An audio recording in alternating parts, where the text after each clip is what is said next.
guys,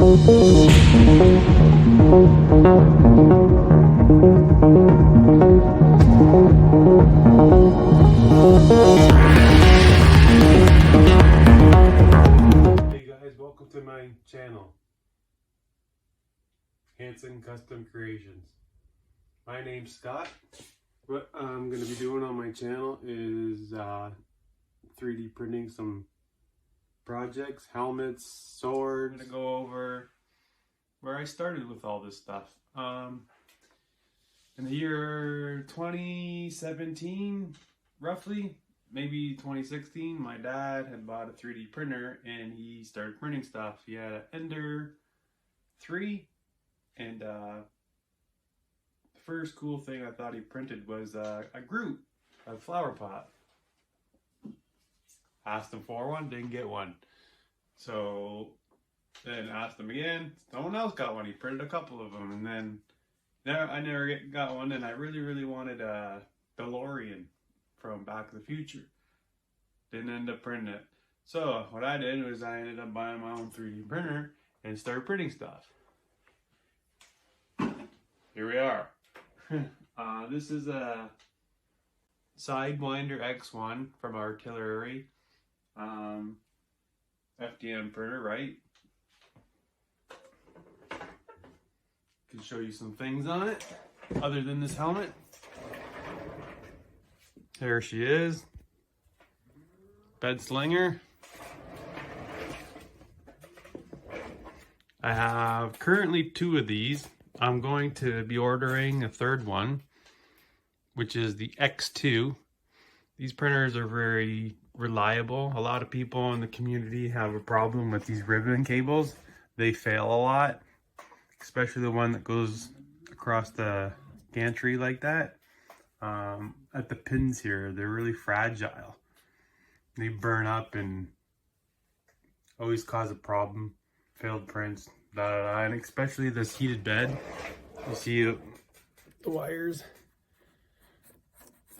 It's not really an upgrade, but mine, by having the bed sling back and forth so many times, creates a kink, and the gauge wire is really thin. So what a lot of people do is they make the wire longer and they make their own little sling, which is basically what I did to this one and my other one, because both of them broke. Other than that, this printer has been pretty reliable for me. I'm pretty impressed. I've printed a multitude of stuff: swords, helmets, masks, Baby Groot, or not Baby Groot, but Groot, flower pot dad, Mario stuff. This is a Christmas present for my son. We got Bowser Fury. My son's really into Mario, so I like to print some stuff for them once in a while. I have a daughter, she likes some things too. I think I'm gonna feature them on some of the channel and some of the videos, just so that it's a little bit different than some people in the community. I don't want it to be exactly like everybody else's. So the first big print I've ever printed, first helmet, was a Mandalorian helmet. The file came from Thingiverse, came in not just one whole print off of one go, it's multiple pieces. So the ears had 2 pieces and the whole helmet. Some post-processing went into this, sanding and a little bit of Bondo and wood filler and whatnot. This was a vent in the back, that was a separate piece. This is a very typical, I would say, helmet.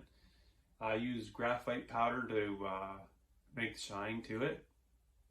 I think it turned out pretty good. This is a birthday gift for somebody. I find that when you make pretty cool stuff that you get a lot of people, oh, you think I can have one? You think I can have one? Or your friends want one, or this or that, and you get a lot of comments, right? I think it turned out pretty good. I used a visor, a welding visor. Usually this is my first welding visor I use. Usually I tint COVID shields. I had a whole bunch of free COVID shields a couple months ago. and bought some tint, tinted them, and slap it on there, and works out better than, I would say, even the visors that are welding shields. Yeah, you have to tint it, but I would say it's about the same quality, and it's easier to cut.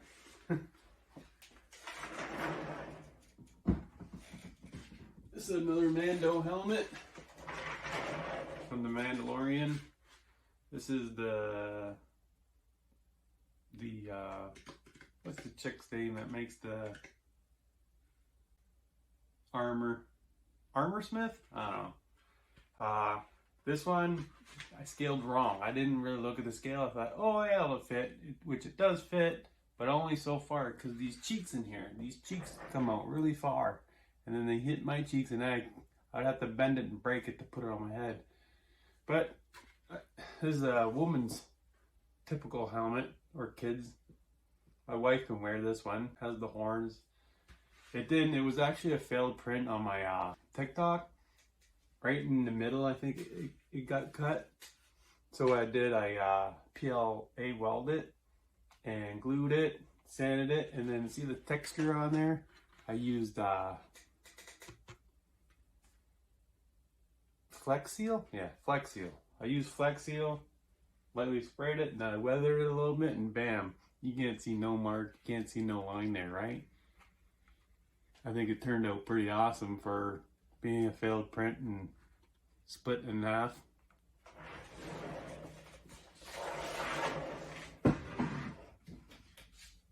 This is a Batman mask. This Batman mask. Printed in a couple pieces. It's on Thingiverse too. Well, you see that white glaze on there. That white glaze is wood filler. And these are two separate pieces. I glued them together.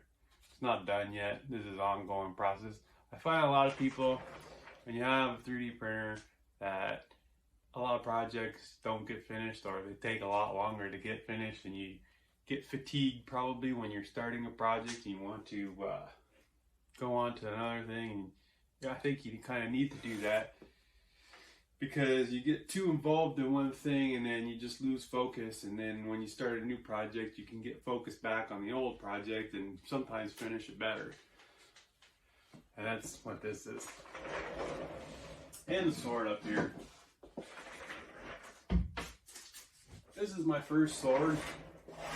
A lot of glazing putty on the blade. A lot of detail. This is Conan's sword. I think they call it the Sword of Athena. This print was from Hex 3D. Geoff, I think that's how you pronounce it.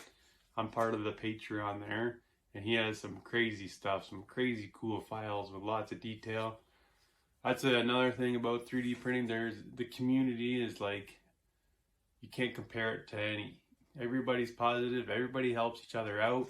Everybody has ideas, and this is another part of all that, because I think it's so good that everybody shares everything that it's like almost overwhelming. It's so nice because it just makes you want to go on and finish projects, and people just getting wowed from what stuff you can make, right? Even at the community fixing the machines, because when you have a 3D printer, it's not just you have a 3D printer and you have a computer and you bing bang boom every time a print comes out. It's trial and error a lot, and things break, so you got to kind of be a little bit of a tinker to make things work and fix things. Like I said before, the print bed fails, the wire fails, you don't know how to fix it. You can go on the Artillery website, and there's lots of pictures on people fixing it, and the customer service is pretty good. They're out of China. You email them up, they ask you how long have you had a printer? You have within a year. They'll send you some parts just to fix it. It's pretty good. Hey guys, if you have any questions about anything in the video, just hit it up in the comment section. If you like the video, give me a like. But that about does it for this video. Until the next one, thanks for watching.